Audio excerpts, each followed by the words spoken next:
Kidding? Just one shot? They're not all zombies, Doug.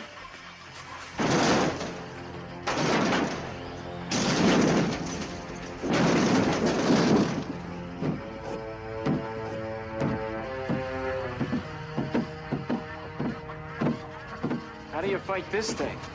Maybe we could drown it in A1 sauce. Well, sometimes that is better. The person you put up there ain't the person that comes back. It's a dance song to get down with. About 6 feet under. Get there. Ooh, I love this song.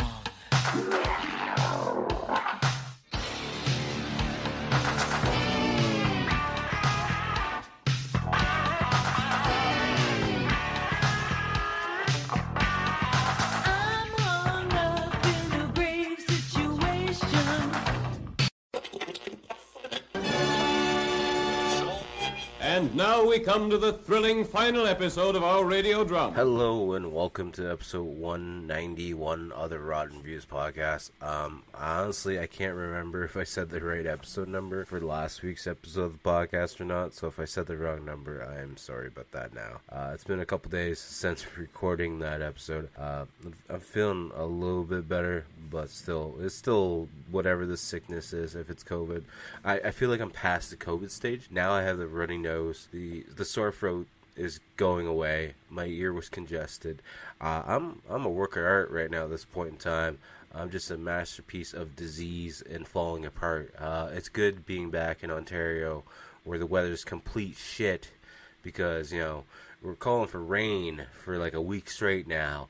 And when I was in stateside, it was complete sunshine and warm days in mornings and evenings the whole time. So definitely the temperature shock is probably what started all this crap. And then, you know, like I said in the last episode, my neighbor probably didn't help the situation out at all. But I feel like I could talk a little bit better now. Yeah, I'm still stuffed up and whatnot, but it is what it is. So we're gonna try and get another episode in here because my girlfriend is at a vendor craft show right now, and my daughter is at her grandparents' house playing with the new puppy. So I figured I got a couple hours here at least, so I might as well try and squeeze in this episode. If not, at least get half of it done, and then yeah, we'll see how it goes. I'm gonna attempt to get back into the routine of how we used to do this kind of thing. So for the people that don't make it to the end of the podcast, if you guys could check out all my social media links down below in the description, that'd be awesome. At Type and Sign on pretty much any and all social media accounts. You know, you got your Facebook, you got your Instagram, you got your X, which I finally got back up and running because for whatever reason I couldn't even load the damn app because it's so clunky and defective now. But the main thing we have is the YouTube channel, which we are posting more on. We have the live streams over there. We have the weekly gaming video coming out usually every Wednesday. Last week's was a little bit delayed due to sickness, but we're going to get back on track with that. We have various shorts over there as well, and once we hit 1,000 subs on there, we're going to be giving away some free artwork, so definitely go check out the page. If you like it, leave a like down on it, subscribe, turn the bell notifications on, and you know, if you don't, sorry I guess, but if you could, share it. Sharing helps a lot. It helps more than you guys actually think. So if you guys could share the podcast, the art pages, the YouTube channel, all that kind of stuff, that would be greatly appreciated, and I would really appreciate it, to be honest with you guys. This episode probably won't be high energy again. It'll have a little bit more energy than the last episode, but that's not saying much. I feel like I kind of coasted through the Bride of Chucky episode, which sucks because I love that movie so much, but I put a lot of energy that I had into it. It's just I didn't have much energy to actually pull from. So this episode should hopefully be a little bit better. It's a movie that I've never seen before, so we'll have to see how it goes. With that being said, today's movie is a pick from Tubi. It's from 1983. It's an hour and 36 minutes. It's a comedy romance. It's called High School U.S.A, starring Michael J. Fox. The description on Tubi is: a high school senior butts heads with a rich kid quarterback as he tries to steal his rival's girlfriend and beat him in a drag race. I mean, it's got Michael J. Fox in it, and then the description it's got drag race in it, so automatically I'm like, I gotta watch this movie to see if it's any good or not. When looking it up on Google, apparently you can also watch it on Plex, but Tubi's better. We have a 5.5 out of 10 on IMDb and a 39% on Rotten Tomatoes. Apparently 58% of Google users liked this movie. Initial release date was October 16th, 1983. It was an NBC made-for-TV movie, baby? The director for this one is Rod, I'm going to butcher his last name, Amatu? I don't know. But he's known for being the producer of 12 episodes of OK Cracker By. I have no idea. It's from 1965 to 66. Don't hate me. He was the producer for 1972's Where Does It Hurt? But the thing I really want to talk about that I personally enjoy, he was the producer in 1987's The Garbage Pail Kids movie. I know that movie has a horrible rating. Looking at it right now on IMDb, it's got 2.7.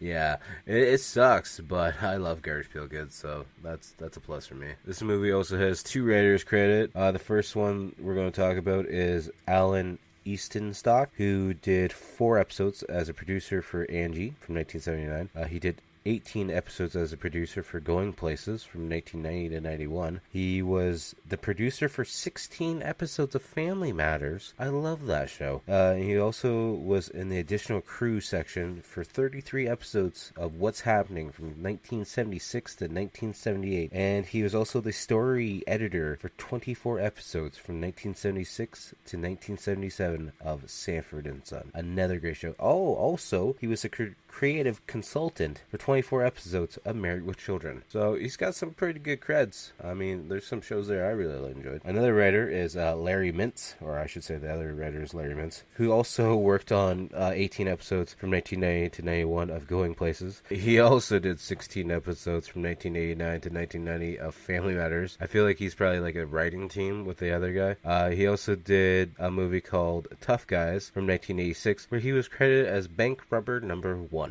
Of course, we're going to talk about some of the actors that are featured in this. Of course, the main one we're going to be talking about is Michael J. Fox. Back to the Future. Let's see here. Spin City. Frighteners. He was one of the dogs in Home Alone. Home Alone's Macaulay Culkin. My brain is still messed up. Yeah, because he was the voice of Chance. That's a really good movie. A really sad movie. We might do it for the podcast at some point in time. Don't get your hopes up, though, if we don't. He was also apparently in an episode of Tales from the Crypt. But then again, I think everyone was in an episode of Tales from the Crypt when you were growing up in the 90s and 80s. Also, he was in Bright Lights, Big City. If I remember that correctly, that's a movie where I think he's a news reporter or a writer of some sort. He's also a drug addict at the same time. Very hard movie to watch, but definitely watch it if you're want to check off all his other things. And then he's got 172 episodes of Family Ties. I haven't seen that in forever. Used to watch that I think at like 6 o'clock in the morning before going to school. The next person we're going to be talking about is Nancy McKinnon, who's known for doing 188 episodes of The Facts of Life. She was also in the Facts of Life Goes Paris movie in 1982. She was also in 88 episodes of The Division as Inspector Ginny Exted. I don't know. I butcher names on a good day, so I'm definitely going to butcher names on a bad day. The last person I'm going to talk about in this movie, which I had to actually search through the entire cast to find him because he's not one of the feature ones, so I'm assuming he just has a small role in this movie. Either way, it's Crispin Glover, best known for being in 2005 What Is It? He was also Willard from 2003. He was Lane in 1986 River's Edge. Really good movie. Definitely highly recommend that. That's a Keanu Reeves movie. He's also in 19 episodes of American Gods, 2017 to 2021. He also apparently plays the quote-unquote hooded figure in 2020's Smiley Face Killers. Of course, he's also with Michael J. Fox in the Back to the Future movies as well. He's also apparently Fifi, or the voice of Fifi, in Open Season 3. And last but not least, in 1984, he played Jimmy from Friday the 13th, the final chapter. I don't know what they did with the tagline for this movie, or if they just copped out, but it just says, voted most hilarious. Anyways, as always, if you guys are a new listener here, I want to warn you right now, you're going to be spoiled on this movie if you haven't watched it yet, so feel free to pause it now. You can go watch it on Tubi or Plex or wherever you find it, or if you have a DVD copy, if it's even on DVD or VHS copy, that works too. Definitely go check it out. If you don't want to be spoiled on a movie that came out in 1983 before I was even freaking born. But yeah, that's besides the point. Because what I do with this podcast, I talk about the movie from start to finish and hit all the points that interest me in between, so you're going to be spoiled. So that's your last warning, and we're going to get started on the movie right now. Presents Saturday Night at the Movies, the television series which each week brings you the finest in recent motion pictures. Tonight, You Beth Franklin, aren't you? Yeah, I'm sorry, I didn't see you. Oh, no, I did that on purpose.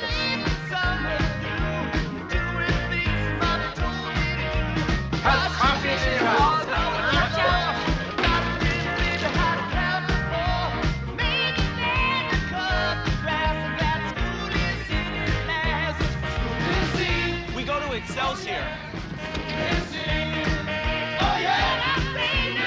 Maybe I should mess with your face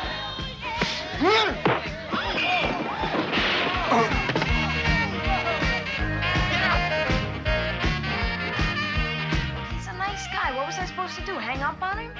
You did the right thing, Beth. Don't worry. JJ and I'll straighten this whole thing out.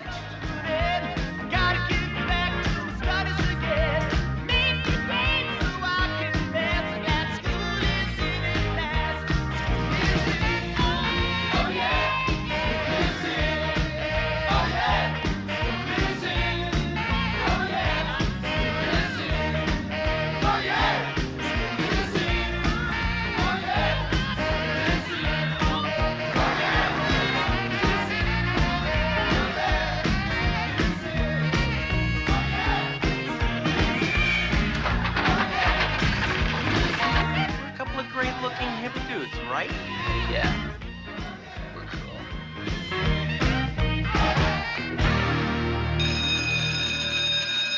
Movie literally just starts out with, what looks to be like the trailer almost playing. We just see like the credits and the stopping on each person. Nancy McKinnon, Michael J. Fox. As see people running through the hallway. We got Todd Bridges as one of the kids as well. And you got some hip, happy style music playing. We got one of the intro spots. It's someone taking a test. They literally start pulling up their hand. We see all the answers written on their hand, as if that was the thing back in the day. And I know people used to do it because when I was in high school, there was a couple kids in class I damn well know was doing it. Then we cut to the beginning of the movie where the phone's ringing and it's Carol on one end and she's calling Beth and she's like, "Can we talk later? I'm just doing my homework in my pajamas right now." And then some lady called Anne Marie calls. I'm not sure if it's another phone line, but she's doing like some leg stretches or something, scissor kicks in her bed. I'm not really sure what it's called because, well, I don't. And then we see Chucky calling. I think it's Archie, Chris McGuller character. One thing, Chucky, we weren't invited to the party though. Chucky's getting ready to munch down a burger. He's like, "Hey, you know what? I'll call you back after the Flintstones are over, okay?" And then we see JJ, Michael Fox's character, calling Todd Bridges' character Otto. I'm going to try and stick with the character name, but we'll see how that goes. Anyways, JJ's calling Otto to see if, like, how about I pick you up at 8 and we do nothing? Like, "No, man, I got to do some carrying job. We got picked up for the party." And then we see the dickhead, rich head, bitch quarterback character who's having 4 of his buddies clean off his car. And he's like, "So which one of you guys got my homework for me, huh? Give up the homework." I have Chris Gulliver just walking around. "Chucky, I'm in love. I just want to spend a natural life with her." I can't do a Christian Glover voice in a good day, so I don't know why I'm even attempting. Anyways, Chucky tells him to go give it a shot, so he goes over to the girl and says hi to her, and she says, "Drop dead, wimp," and literally slams the locker door on his hand. He kind of just acts like it's no big deal and be like, "Said hi." Then we see JJ bumping into Beth. He's like, "I'm sorry, you gotta show these lockers who's boss, or sometimes they fight back at you." And he like makes her accidentally drop her books. He's like, "Hey, you're Beth Franklin, right? I'm sorry, I just wanted to get a closer look at you." And then I think his best friend Kara's like, "You're a creep. Let's go. Let's get out of here, Beth." Then we have Teacher Plaza talking in class about reproduction. They're talking about the plant life of reproduction first. He's like, once we find out how plants do it, why they do it, then we can understand why us as human beings do it, and if we should keep the light on or not. We got to auto shop class or metalworking class, one or two, where Chris Glover's holding what looks to be like a hubcap or something, while a guy's using a straight razor to shave his face, and everyone else is just doing different things. There's like a girl in what looks to be like a classic waitress looking dress as she's like making a horse statue out of some bent metal. And we have JJ and Otto watching this one guy. I'm not sure who he is, but JJ is like, "Hey man, you got your shoes on the wrong feet. That's why, it's hurting for you to walk." He's like, "No, I don't. My feet are on the right feet." And then we just see him staring at his shoes after he takes them off. He apparently huffs paint thinner, probably, or drinks more oil, something. Who knows? And then we see Otto making some kind of space robot here, because like, now it's just going to take my robot to Mars, so I got to make sure it's ready for the heat. You know how hot it gets up there? Then, for some reason, like, the bell rings, so this kid gets really excited, so he rips off his Otto, jumpsuit coveralls. And he does like a backflip and then lands on the table and breaks it. And the teacher just looks over. He's like, I hate this job. And there's also this like photo opportunity that's going on.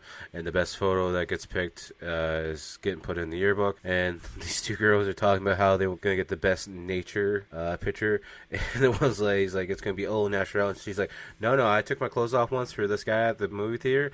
He never came back. Just never came back. I'm never taking my clothes off for a guy ever again. Just not doing it. Just not taking my clothes off. Even for my husband, I probably won't take my clothes off. It's like, would you shut up? I'm not talking about that. We see JJ run to class because the bell rings. He's got a new teacher who's a blind teacher. And his guard dog, Shotzi, is outside the classroom. And he's a German Shepherd of some sort. But he's not very friendly. He's like, Shotzi, nice Shotzi. I'm your friend. Please don't eat me. As he's trying to sneak into class because, the teacher's blind. So he hears the door kind of open, but he doesn't know who shows up. We see JJ slowly following behind the teacher, and the teacher whips around. He has to duck the cane, and then the teacher sits down in his seat. He's like, "Oh, you're late, JJ." And we find out it's actually the first week of school because JJ's in the detention or to see the principal. He's like, JJ, you're not missing any steps at this point in time, are you? That's when we see, the principal is Mr. Kinney. He's like, I just missed you. I was had a long summer, safari in Kenya. I just busy summer. I just wanted to make sure you're doing okay. Then we see the home ec teacher stopping the student or the teacher counselor, I don't know what you call it, and she's handing croissants, and the auto shop teacher bites one, and he's like, this is good, what is it? Possum croissants, and he just starts choking. And then of course the blind teacher, I forget his name, Huffman or whatever, he's walking around with the coffee pot. He's like, anybody want coffee? And he's just spilling it all over the place as the auto teacher's trying to fill up his cup as he's trying to catch the coffee before it hits the ground. He's like, I hate this job. Then we come in and see the principal coming in and being like, okay, so I got some stuff to talk to you guys about. Bo Sr. is apparently giving an award to the teacher that does the best, but the winner is going to be picked by the justification of Bo Jr.'s preference. So pretty much we got it set up that the teachers are going to start kissing ass because the award is you get like a trip to Europe, I think, and you also get $10,000. So all the teachers are like looking at it being like, okay, what's the requirements? How do I sign up for this? Then we cut to Archie and Chucky getting ready for their crash that party tonight, and then they're at Archie's house and we hear the car horn going off, and they go outside to see who it is, and it's Archie's dad, who's showing up with a new, I think it's like a Firebird or Trans Am. All I see is a T-top, so. Then Archie's like, wow, Dad, I didn't think you could afford something like this by just selling pet supplies. Dad's like, what do you think, I am a chump or something? And Chucky's like, so can we go for a ride? And the dad's like, yeah, fine, be careful though. And then as Chucky's opening the door, he literally scrapes the whole bottom of the door panel on the sidewalk curb, and then the dad's just chasing them into the house. And we see Bo going to pick up Beth, and of course he does the typical, kissing ass to the parents, and he's like, what time would you like Beth back, sir? Oh, any time, Bo, as long as she's with you, I know she's fine. And then once they leave the house, Bo is just like to Beth, I own them or what? And we see Bo at his big ass mansion, where he even says, and they're inside the party, and he's going on about how he's, class president again, blah blah blah, all this other bullshit that doesn't really make a difference. But he has a cake that's made of the size of his house. I mean, it looks like it's, I don't know, it's the length of a goddamn table, and it's like a foot high at least. It's dumb, but I guess that's just the rich kid persona coming through. I guess it makes sense because he's such a popular guy. There's so many people there that he wants enough cake for everyone. But we know that cake's gonna not be ate, probably not in the good way at least. Then we see Chucky and Archie coming through the back door of the kitchen to get in the house, and we see them putting on like the waiter jackets, and Chucky's literally tripping over a giant black garbage bag of garbage that he doesn't see apparently because he doesn't look down ever. Then we see JJ sitting down on the steps beside Beth because you can tell that she's not really feeling it. She doesn't really want to be at the party, and he's like, if you were my date, I would have you here. I would, we'd be doing something fun together, something that we both wanted to do. And two of Bo's buddies show up, and he's like, yeah, you should probably get it moving on there, eh, JJ? We see Chucky and Archie talking to a girl, and Chucky's like, hey, you want to dance? And he's like, there's no music on. Then Archie's like, so you want to make out, man? And then Godzilla, I think they just called him, comes over, and JJ comes over to kind of cool down and calm down the whole situation. That's when the guy one of the buddies goes to hold back JJ so he can get punched. JJ ducks. The whole thing happens where Bo goes face first into his own cake, and Bo starts chasing after JJ and starts yelling at him. He's like, "You ruined my cake, my suit, and my party." Then we cut to JJ and Otto in the auto shop or welding class, whatever it is, and JJ's like, "Come on, Otto, when are you gonna show me what this robot thing does?" He's like, "Well, he's not really ready now." "Alright, I guess I can show you a few things." So then they take the robot down, and JJ puts, his little key in, turns him on. He tells the robot to walk and stop, and actually does it. And one of the other guys just comes out of nowhere. I think it was the guy that had the shoes on wrong. He kind of just looks at it, he's like, "Whoa!" And then he starts laughing at it because the robot is dancing as well, because Otto tells him to dance. And Otto's like, "Well, alright, JJ, why don't you give it a shot?" "Alright, robot, door." And the robot starts walking through the door. And Otto's like, "See, I told you I got work on." And then he's like, wait, robot, come back." And then we find out that JJ is pretty much home by himself, and Otto's like, "So when's your dad coming back?" He's like, "I don't know, Monday, Tuesday, Friday, never." "I'm not really too sure, to be honest with you, Otto." We kind of find out that JJ says he has no future plans. His car's 18, he's 16, which is fine because he likes the car of experience. He hasn't seen his mother since he was 2, and he almost never sees his father because his father's never around. He's like, "These are the best years of my life, and I just gotta live them up." And JJ's like, "Otto, what does Beth see in Bo?" He's like, "Well, he's good looking, he's rich, he runs the school, he's got a fancy car." JJ's like, "Yeah, Otto, like, what does she see him? Like, I don't understand. I don't see anything in him. So what's so special about him?" And then we cut to, like, the county fair, and Bo and the guys are walking through with Beth, and they see Mr. Plaza. He's like, "Mr. Plaza, those corn dogs look really good." And he's like, "They better be. I waited in line for a half hour for the damn thing." And Bo's like, "I love some corn dogs, but I just can't be bothered to wait in line for a half hour." And Mr. Plaza runs back up. You want these? You want these ones? How about you take these ones? There's a drink there, too, for you. Come on, how about this one? He's like, "Oh, thanks, Mr. Plaza. I appreciate it." And we're seeing Beth being pretty much pushed into the funhouse because she's like, "You told me we were going to go on the Ferris wheel next. It's my favorite ride. I don't want to go in the funhouse because the funhouse sucks." He's like, "Well, Beth, I told you, the line's too long right now, okay? We'll go back there later. Don't worry about it. Just get in the funhouse." And we see Chuck and Archie go into the funhouse because they saw 2 girls go on. And he's like, "What are we going to do?" He's like, "Well, once it's dark, we'll just jump on the 2 girls."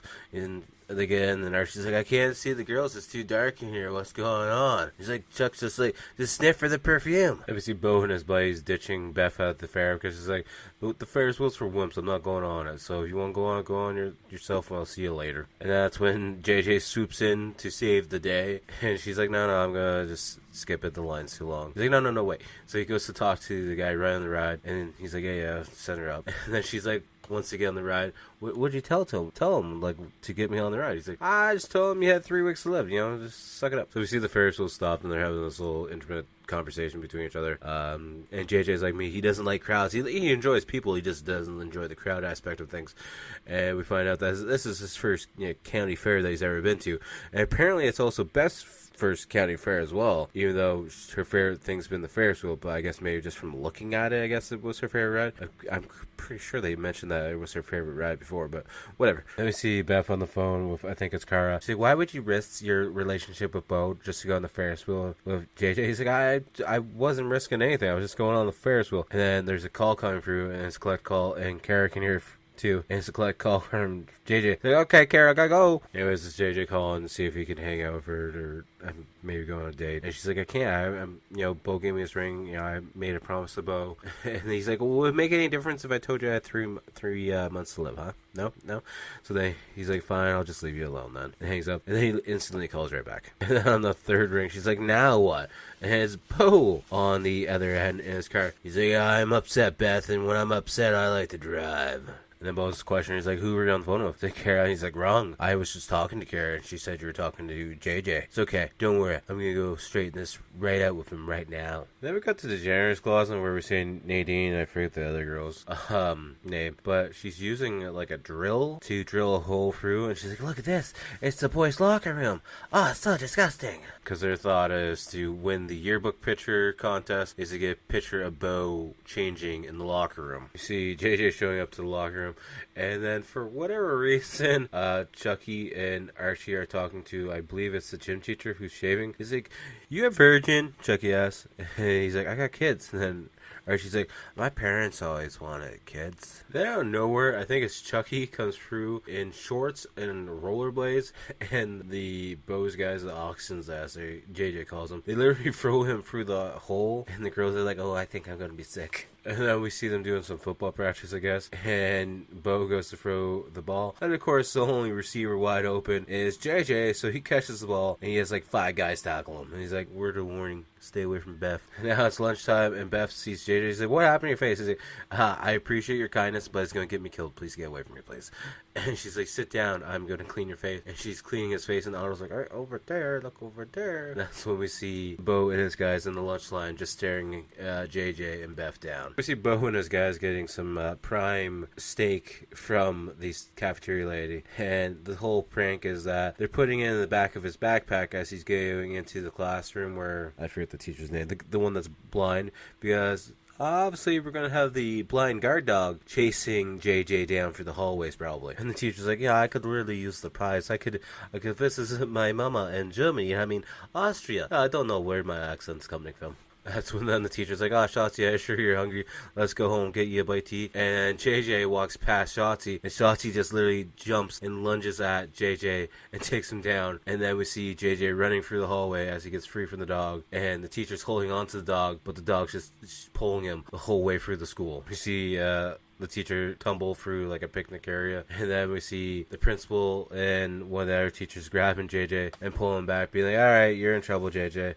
And then JJ's like, hey, it's not my fault the stupid mutt thought I was a piece of tinsel. And then the teacher's like, I'm gonna kill you. And then he starts accidentally choking the other teacher. And then as JJ's walking back with Mr. Kinney, Beth's like, you know, I can't believe you do a prank like that on a helpless teacher. So I didn't do it. I was set up. I don't know why would I do that? And then she just goes on about how she was warned about he's a prankster and not to trust him. Mr. Kinney's having a sit down with him. He's like, you got the brains to do whatever you want in life, and you just want to keep being a screw up, and you're just going to keep repeating the same thing and probably do something just as stupid tomorrow. He's like, it's probably going to be pretty hard to beat something like that, to be honest with you, Mr. Kinney. And to, get through it all, Mr. Kinney's like, hey, so to make sure you're actually going to listen, you're going to have 2 hours of detention for the rest of the semester. Then we're at this like little, burger spot, and we see Otto and JJ, and then Bo's actually walking through, and JJ's like, hey, Bo, I want you. I'm sick and tired of how you walk around school acting like you own everything. I'm going to whip you.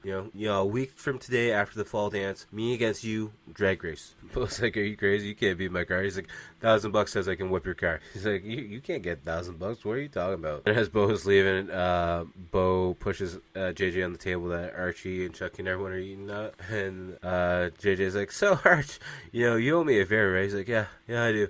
So I'm going to use your dad's car for the drag race, just so you're aware, okay? And then Archie just passes out into Chucky's lap. JJ goes to talk to Archie and Chucky at the arcade. He's like, I can't even get to the car myself. I can't get you the car for a half hour because you want to drive it twice to test it out once at the race. And Archie spills the beans like, my dad's going to be gone away on Friday for 2 weeks, so he's not even going to notice if we use the car. And Chucky's like, good job, Big Mouth, spilling the beans. Why don't you just tell him that your dad keeps the keys in his drawer beside his bikini underwear? And Archie's like, good job, Big Mouth. I don't know where we see Otto's robot, because they're all at this theater that's apparently 60 miles away from where they live, because that's where Mr. P and Mr. D, they're two teachers, they're kind of hooking up, but they don't want anyone at the school knowing that they're hooking up because they went to this theater far away, so they wouldn't run into any of the kids, right? And the whole class seems to be there watching movies together. But anyways, Otto's robot's talking to the vending machine, and the vending machine's talking back somehow, to the point where the vending machine just starts spitting out money and drinks at it. So we see JJ finally getting to drive Archie's dad's car. He's like, so you guys coming? Archie and Chucky are like, seriously, we get to come? He's like, yeah, come on, get in the car. And then Archie's like, promise me, JJ, that you'll go slow. And he's like, yeah. And then we just see JJ literally speeding up and down the road, doing burnouts, doing e-brake pulls, everything. Car's gonna have no back tires at all. The only thing that's confusing about this car is we see the back pipes, but it also has side pipes as well. I'm not really sure why, but whatever. JJ returns the car back to Archie's house, and he's like, so what do you guys think? And we just see them both hover in the back seat on the floor. He's like, so what we home yet? So then we have Bo talking to Anne-Marie. She's like, I need you to do something slimy for me. She's like, I'm your girl. I'll even eat maggots for you if you want to if I get to be with you. Like, okay, you got some issues there, lady. Then we're at their like little roller derby area, roller skate park, and Chucky's like falling, and Archie's helping him up. And then we see Marianne and one of the other friends dressed up as punk girls, and they kind of skate around them. And then Archie's like, am I dreaming, or are those two punk girls, checking us out? That's when the girls give them fake names. It's like, we quit school when we were in 3rd grade. We want to go up to the point and go parking. We don't have a car, though. Don't you guys have a car, though? That's when we then see Chucky driving the Trans Am with the girls inside of it. And then next thing you know, Chucky's looking in the back seat as Archie's, getting kissed on, and almost drives into oncoming traffic. And he's swerving all over the place, almost killing them all. And Charles like, I'm a good driver as long as I'm not distracted. And then out of nowhere, Charles just jumps Marianne's character. And then we see the car going all over the place. And Archie's trying to drive it from the back seat. He's like, get your foot out the gas. He's like, my foot's stuck. And then we see them drive through a construction site. They drive through a billboard. Then it comes swerving up behind a guy who's painting the line in the middle of the road. And the guy, the vehicle that's painting the line, is swerving all over the place, so the line's going all over the place. And Chucky's like, you're swerving over the line. He's like, no, I'm following the line. Then we see the car go down a bunch of steps, and it's crashing off of each step of steps, and then it crashes into a statue, and the statue, falls on top of it, I believe, or maybe not even falls on top of it. It just, destroys the whole front end of the car. Then Archie's looking at a tree. He's like, Chucky, tell me that it's only a couple of scratches and that my father's not going to kill me. Then Chucky comes over. He's like, the car's totaled. You're a dead man. But cheer up. At least we still got the girls. And he's looking around. He's like, girls, where'd you go? Then we have JJ trying to call Archie, and the phone's ringing, and Archie and Chucky are packing. He's like, don't answer that. Just keep packing. We have to run away. It's the only way. We're going to go join the army, and we'll never be seen from ever again. Let me see those two girls that are trying to take a picture of Bo. They're up on the roof, or well, one of them's up on the roof, and she's like, okay, the timer's set, gonna take a picture every 5 minutes. You're sure this is Bo's bedroom? He's like, yeah, I'm pretty sure. And then she's like, oh, someone's coming. And then the one lady lets go of the ladder and runs away, as the other one's hanging from the roof now, or from the windowsill, I guess. And then the next day they're looking at the pictures, like, that's not Bo, that's pictures of his parents. Ew. And JJ's like, oh, have you seen Chucky and Archie? Something's wrong, they weren't here today, and today was co-ed gym. He's like, yeah, I guess that is kind of weird, actually. And we have Bo being, a straight up douche to Beth. She's like, you know how many girls would love to be in your position? I'm the king of the school, you're the queen, everyone else are little henchmen.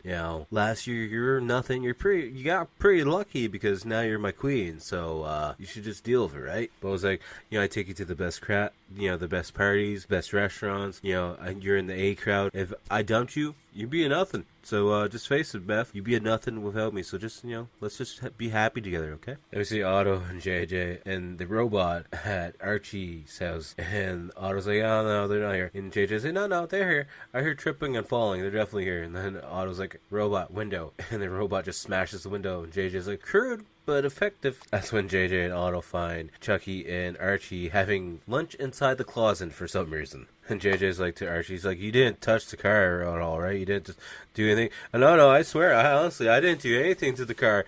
He did. He points at Chucky. He's like, hey, it's fine. I'm sure there's nothing serious. And they open up the garage to look at it. And the whole front of the car is destroyed. He's like, this is funny. Wow, this isn't the real car, right, guys? As they're looking at the car, the phone rings. And Archie starts freaking out. He's like, what if it's my dad? And JJ's like, no, it's fine. It's not going to be your dad. JJ hands the phone over to Archie after picking up. He's like, it's your dad. It's your dad. Good luck to you. And then Archie's like, so where's all the static that you usually call him from Cleveland, Dad? Oh, you're at the airport, huh? And I'm gonna see you in a little bit, huh? Okay, bye, Dad. JJ hits the fender of the car. The casing for the headlight falls off, and the passenger door also falls off as well because of how broken the car is. They go to pick up Archie's dad at the airport restaurant, and they tell him, hey, congrats, Archie's got some news for you. He's the new starting quarterback, and they make him drink constantly because they can't believe it. And the whole plan is they bring him home when he's passed out drunk, and then they set it up so the cars crashed and that the dad's in the dad's in the driver's seat, so it looks like the dad crashed the car. We see the kids also having a meeting, and Kirk is there, the guy that was shaving in the locker room, and I'm not sure, maybe he's not a teacher, maybe he's just an actual older looking kid, and JJ's like, why'd you bring the baby? Because there's a baby in the room.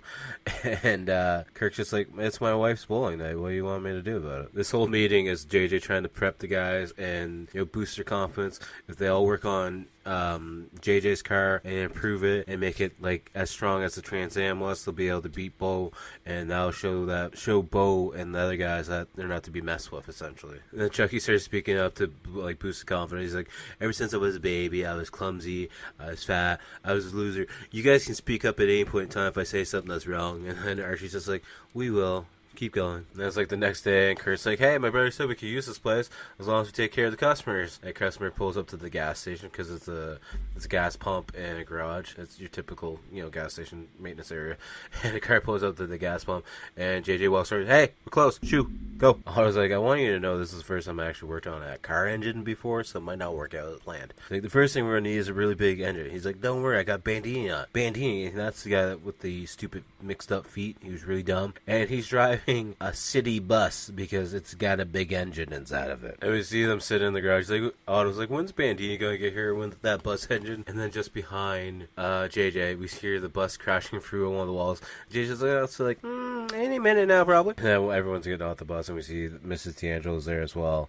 And they're like, great, you brought a teacher. Good job, dum-dum. And she's actually on their side because she's like, I want to see you guys actually beat the crap out of Bo because I can't stand the preppy kids. And Otto says he's got to figure out something for the car because if they put the bus engine in, it's going to burn too hot. It's going to melt the car. And then he looks over at his robot because his robot's able to conceal the heat. And JJ's like, oh, everyone go take 5 minutes. And then he goes over to Otto. He's like, please don't destroy the robot, please, for the race. He's like, it's not your call, man. I just gotta do what we gotta do to beat the preps. And then we see it's like the next day, and Bo's like, I'm gonna give them 1 more minute. If they don't show up, I'm just gonna say they chicken out. And then we see Anne-Marie going over to Beth, and she's looking at her watch, being like, I hope they show up soon. And Anne-Marie's pretty much telling Beth how she's a pitiful example of a girlfriend because she's not supporting Bo like she should be. And then Anne-Marie, being the ditz that she is, she's like, so Bo hired me for a little slimy task, JJ almost raced Bo in a brand new Trans Am. Well, thanks to me,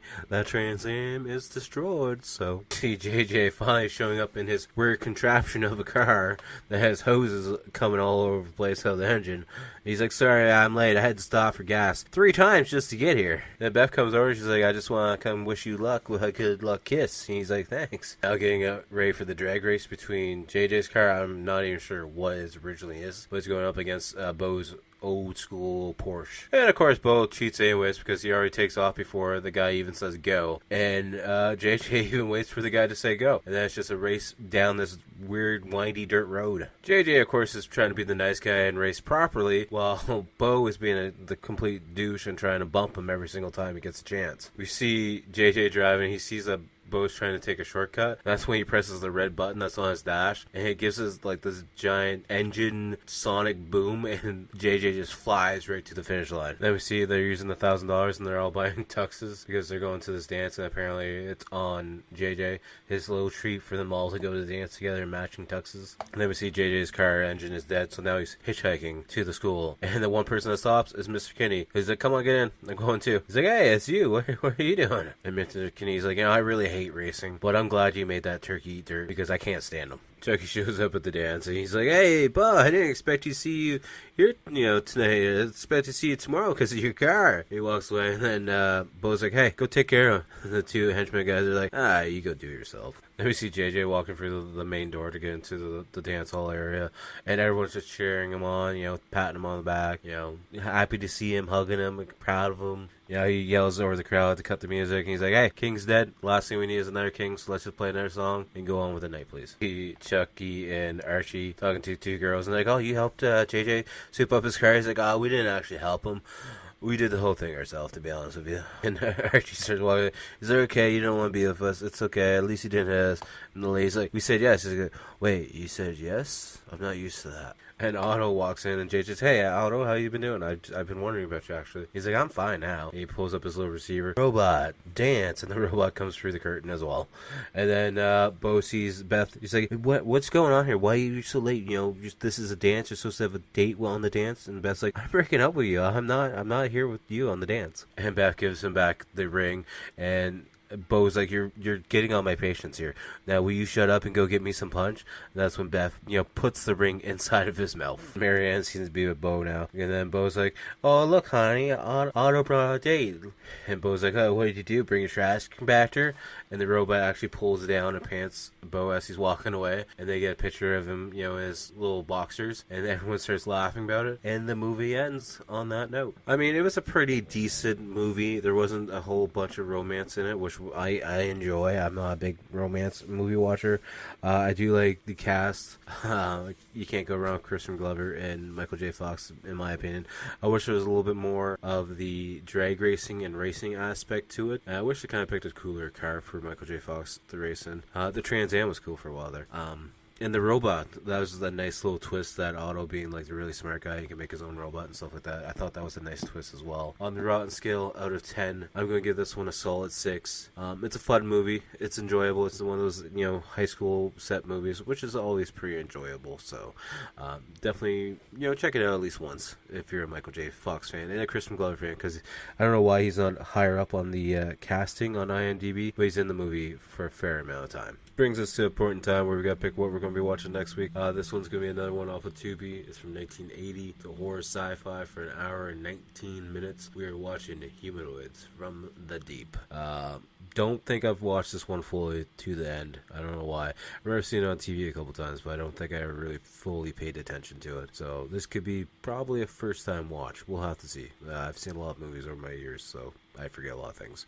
But as always, make sure to check out the outro band, travel-based horror band, Blood Opera. The links are down in the description below. Find them on Spotify, SoundCloud, YouTube, Instagram, Facebook, anywhere and everywhere. Check out the new album. Check out their Etsy shop. As well, check out my social media links down below at Typhonsign on all social media accounts. Instagram, Facebook, TikTok. The main thing being the YouTube channel, where we got the weekly gaming videos, we got live streams, we got various short videos, and a little bit of this, a little bit of that. And once we hit 1,000 subs, we're going to be giving away some pre-orders. So if you can, make sure to share the YouTube channel, share the podcast, and I really appreciate everything. And I'll talk to you guys all later. Peace.